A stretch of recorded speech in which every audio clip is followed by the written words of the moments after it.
1 Samuel chapter 14. One day Jonathan, the son of Saul, said to the young man who carried his armor, "Come, let us go over to the Philistine garrison on the other side." But he did not tell his father. Saul was staying in the outskirts of Gibeah, in the pomegranate cave at Migron.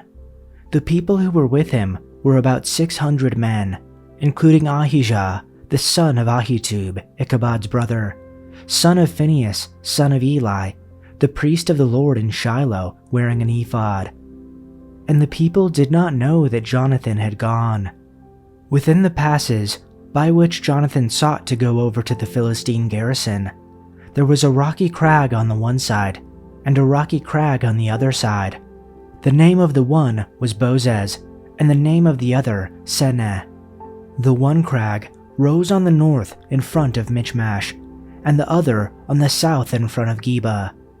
Jonathan said to the young man who carried his armor, "Come, let us go over to the garrison of these uncircumcised. It may be that the Lord will work for us, for nothing can hinder the Lord from saving by many or by few." And his armor-bearer said to him, "Do all that is in your heart. Do as you wish. Behold, I am with you, heart and soul." Then Jonathan said, "Behold, we will cross over to the men, and we will show ourselves to them. If they say to us, 'Wait until we come up to you,' then we will stand still in our place, and we will not go up to them. But if they say, 'Come up to us,' then we will go up, for the Lord has given them into our hand, and this shall be the sign to us." So both of them showed themselves to the garrison of the Philistines, and the Philistines said, "Look, Hebrews are coming out of the holes where they have hidden themselves." And the men of the garrison hailed Jonathan and his armor-bearer and said, "Come up to us, and we will show you a thing." And Jonathan said to his armor-bearer, "Come up after me, for the Lord has given them into the hand of Israel." Then Jonathan climbed up on his hands and feet, and his armor-bearer after him. And they fell before Jonathan, and his armor-bearer killed them after him. And that first strike, which Jonathan and his armor-bearer made, killed about 20 men within, as it were, half a furrow's length in an acre of land. And there was a panic in the camp, in the field, and among all the people. The garrison and even the raiders trembled, the earth quaked, and it became a very great panic. Saul's lookouts at Gibeah in Benjamin saw the army melting away in all directions. Then Saul said to the men who were with him, "Muster the forces and see who has left us."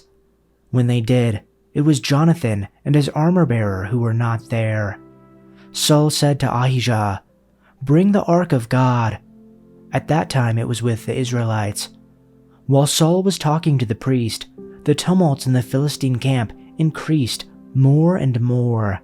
So Saul said to the priest, "Withdraw your hand." Then Saul and all his men assembled and went to battle. They found the Philistines in total confusion, striking each other with their swords.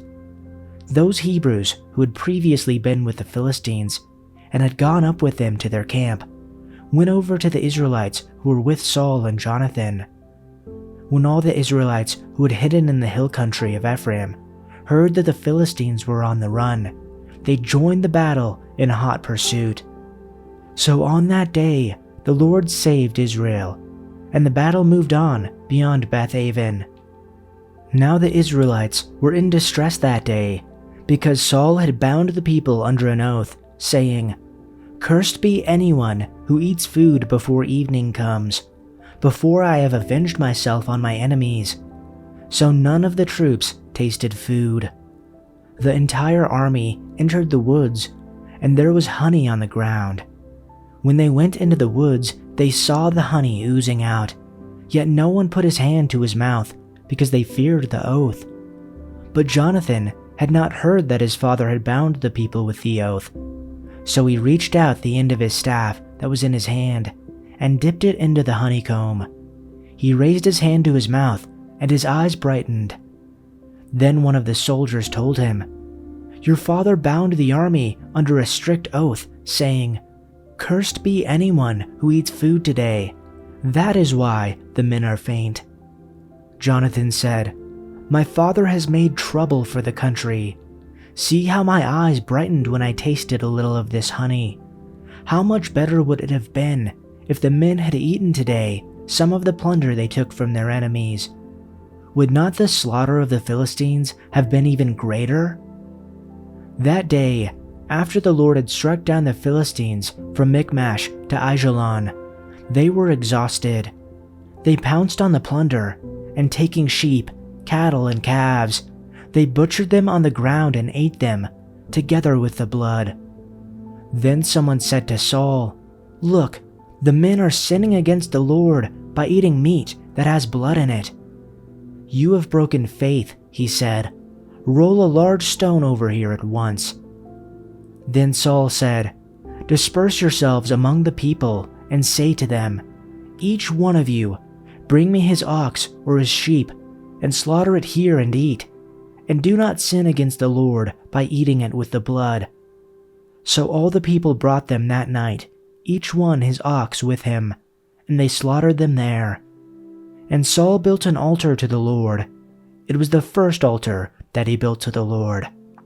Then Saul said, 'Let's go down after the Philistines by night, and take plunder among them until the morning light, and let's not leave a man among them alive.' And they said, 'Do whatever seems good to you.' So the priest said, 'Let's approach God here.' So Saul inquired of God, 'Shall I go down after the Philistines? Will you hand them over to Israel?' But he did not answer him on that day.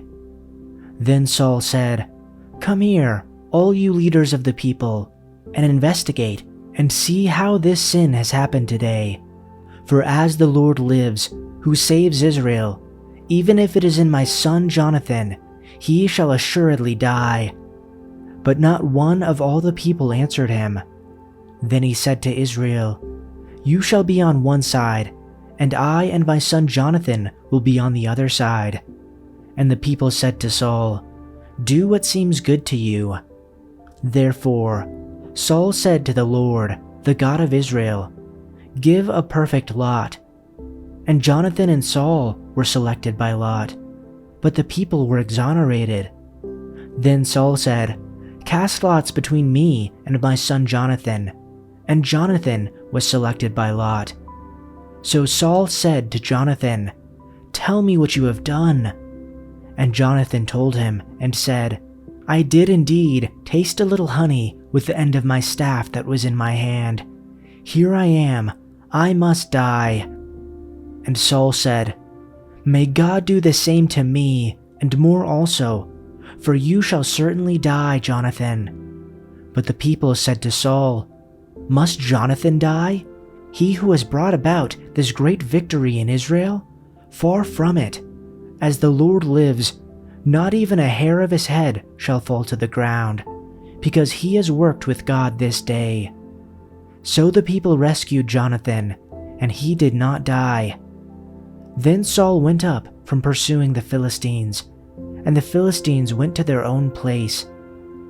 Now when Saul had taken control of the kingdom over Israel, he fought against all his enemies on every side, against Moab, the sons of Ammon, Edom, the kings of Zobah, and the Philistines, and wherever he turned, he inflicted punishment. And he acted valiantly and defeated the Amalekites, and saved Israel from the hands of those who plundered them. Now the sons of Saul were Jonathan, Ishvi, and Malchishua, and the names of his 2 daughters were these. The name of the firstborn was Merab, and the name of the younger Michal. And the son of Saul's wife was Ahinoam, the daughter of Ahimaaz, and the name of the commander of his army was Abner, the son of Ner, Saul's uncle. Kish was the father of Saul, and Ner, the father of Abner, was the son of Abiel. Now the war against the Philistines was severe all the days of Saul, and when Saul saw any warrior or any valiant man, he attached him to his staff. Chapter 15. Then Samuel said to Saul, "The Lord sent me to anoint you as king over his people, over Israel. Now therefore, listen to the words of the Lord. This is what the Lord of armies says. I will punish Amalek for what he did to Israel, in that he obstructed him on the way while he was coming up from Egypt. Now go and strike Amalek, and completely destroy everything that he has, and do not spare him, but put to death both man and woman, child and infant, ox and sheep, camel and donkey. Then Saul summoned the people and counted them in Telaim, 200,000 foot soldiers and 10,000 men of Judah. And Saul came to the city of Amalek and set an ambush in the Wadi.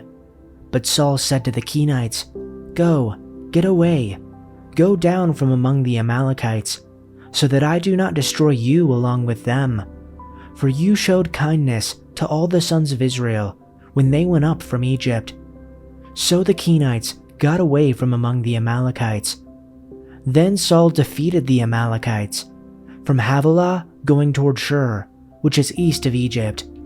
He captured Agag, the king of the Amalekites, alive, and completely destroyed all the people with the edge of the sword. But Saul and the people spared Agag and the best of the sheep, the oxen, the most valuable animals, the lambs, and everything that was good, and were unwilling to destroy them completely. But everything despicable and weak, that they completely destroyed. Then the word of the Lord came to Samuel, saying, I regret that I have made Saul king, because he has turned back from following me and has not carried out my commands. And Samuel was furious and cried out to the Lord all night. Samuel got up early in the morning to meet Saul, and it was reported to Samuel, saying, Saul came to Carmel, and behold, he set up a monument for himself. Then he turned and proceeded on down to Gilgal. So Samuel came to Saul, and Saul said to him, Blessed are you of the Lord. I have carried out the command of the Lord. But Samuel said, What then is this bleating of the sheep in my ears, and the bellowing of the oxen which I hear? Saul said, They have brought them from the Amalekites, for the people spared the best of the sheep and oxen to sacrifice to the Lord your God, but the rest we have completely destroyed. Then Samuel said to Saul, Stop, and let me inform you of what the Lord said to me last night. And he said to him, Speak. And Samuel told him, Although you may think little of yourself, are you not the leader of the tribes of Israel? The Lord has anointed you king of Israel, and the Lord sent you on a mission and told you, Go and completely destroy the sinners, the Amalekites, until they are all dead. Why haven't you obeyed the Lord? Why did you rush for the plunder and do what was evil in the Lord's sight?